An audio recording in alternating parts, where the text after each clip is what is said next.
Assalamualaikum warahmatullahi wabarakatuh. Perkenalkan, nama saya Laila Nurjana NPM 15 dan teman saya Anissa Aulia Mahmuda NPM 14. Kami dari kelompok 6 ingin mempresentasikan konsep akuntansi pemerintah berbasis akrual tentang IPSAS dan SAP. Langsung saja kita ke materinya. IPSAS, International Public Sector Accounting Standard, atau yang lebih dikenal dengan Standar Akuntansi Internasional Sektor Publik, merupakan standar akuntansi untuk jenis entitas sektor publik yang telah dikembangkan oleh International Public Sector Accounting Standard Board atau IPSAS-B. IPSAS-B sendiri merupakan badan yang sudah lama bernaung di bawah International Federation of Accountants atau IFAC, sebuah organisasi yang khusus untuk profesi akuntansi pada tingkatan internasional yang telah didirikan pada tahun 1977. Keberadaan IPSAS-B sendiri bermula ketika mulai adanya kesadaran akan manfaat nyata dari informasi akuntansi keuangan yang masih sangat konsisten dan tidak terbandingkan atau comparable lintas jurisdiksi. IPSAS sebagai standar internasional akuntansi sektor publik yang diharapkan nantinya akan banyak memainkan peran kunci utama agar dapat merealisasikan banyak dari manfaat tersebut. Pertanggungjawaban dan beberapa transparansi dalam sektor publik. Pertama, pertanggungjawab hanya sebatas aspek keuangan saja, sampai tahun 1980-an. Kedua, bertanggungjawab dalam hal hubungan dan tujuan seberapa besar jumlah anggaran yang ingin dicapai, dari input, output, sampai output. Ketiga, bertanggung jawab dengan adanya dialog stakeholder dari tahun 1990 sampai 2004, dari input, output, sampai dengan hasil. Yang keempat yaitu jaringan dari organisasi dan stakeholder kemitraan pada tahun 2006, dari input, output, sampai kepada hasil.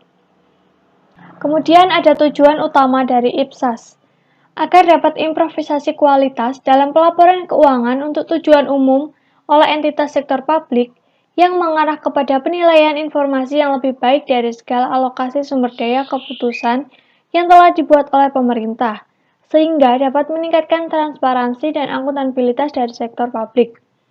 Cakupan IPSAS adalah standar akuntansi untuk aplikasi oleh pemerintah nasional, regional, lokal, dan juga badan pemerintahan yang terkait, misalnya lembaga dan komisi. Standar IPSAS secara lebih luas akan digunakan oleh setiap organisasi antar pemerintah. IPSAS sebenarnya sama sekali tidak berlaku untuk badan usaha milik pemerintah.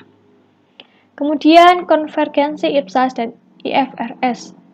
Ketentuan IPSAS berdasarkan Standar Pelaporan Keuangan Internasional IFRS, yang lebih dikenal dengan IAS, IFRS yang telah dikeluarkan oleh Dewan Standar Akuntansi Internasional atau IASB, IPSAS-B, IFRS sudah menyesuaikan dengan konteks sektor publik yang lebih tepat. IPSAS-B mudah beradaptasi dengan IFRS dalam hal konteks sektor publik jika memang diperlukan.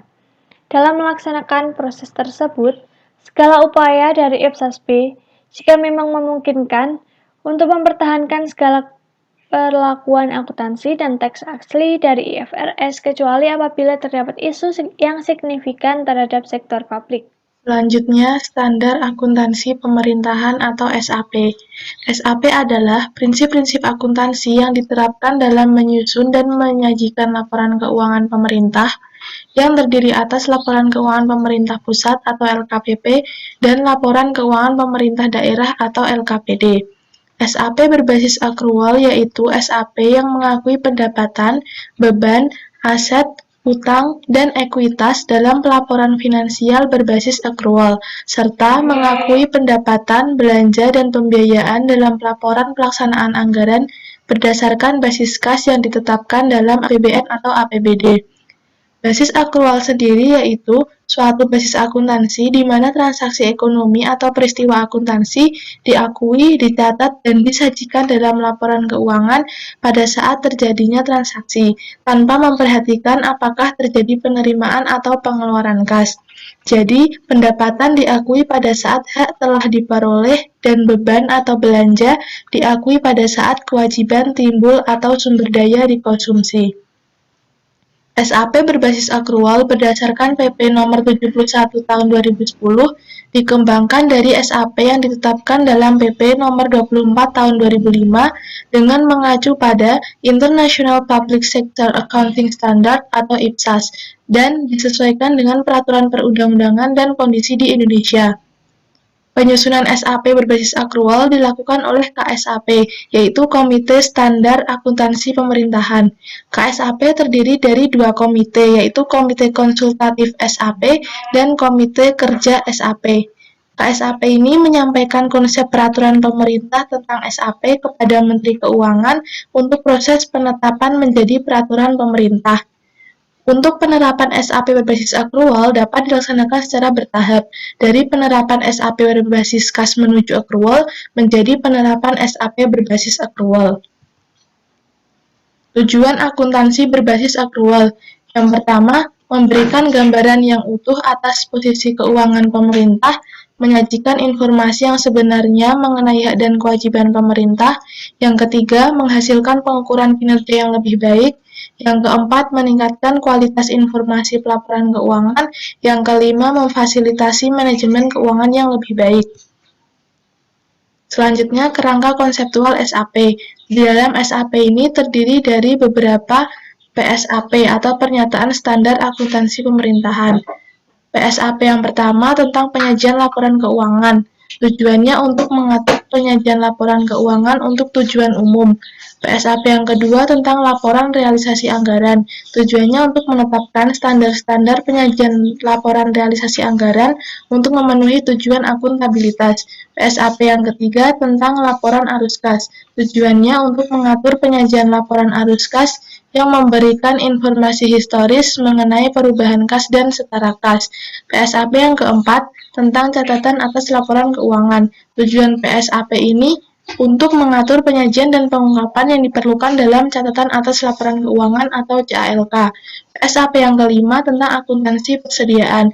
Tujuan PSAP ini untuk mengatur perlakuan akuntansi untuk persediaan. PSAP yang keenam tentang akuntansi investasi. Tujuannya untuk mengatur perlakuan akuntansi untuk investasi. PSAP yang ketujuh tentang akuntansi aset tetap. Tujuan PSAP ini untuk mengatur perlakuan akuntansi untuk aset tetap. PSAP yang kedelapan tentang akuntansi konstruksi dalam pengerjaan.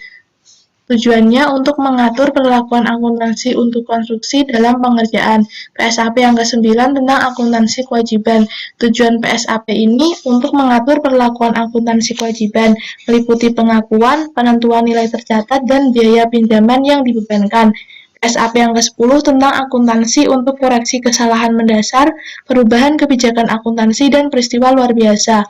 Tujuan PSAP ini untuk mengatur perlakuan akuntansi atas koreksi kesalahan, perubahan kebijakan, perubahan estimasi, dan operasi yang tidak dilanjutkan. PSAP yang ke-11 tentang akuntansi khusus untuk menyusun laporan keuangan konsolidasi. Tujuan PSAP ini untuk mengatur penyusunan laporan keuangan konsolidasian pada unit-unit pemerintahan. PSAP yang ke-12 yaitu tentang laporan operasional. Tujuannya untuk menetapkan dasar-dasar penyajian laporan operasional untuk pemerintah dalam rangka memenuhi tujuan akuntabilitas penyelenggaraan pemerintahan.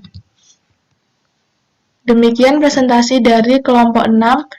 Mohon maaf apabila terdapat kekurangan. Terima kasih atas perhatiannya. Wassalamualaikum warahmatullahi wabarakatuh.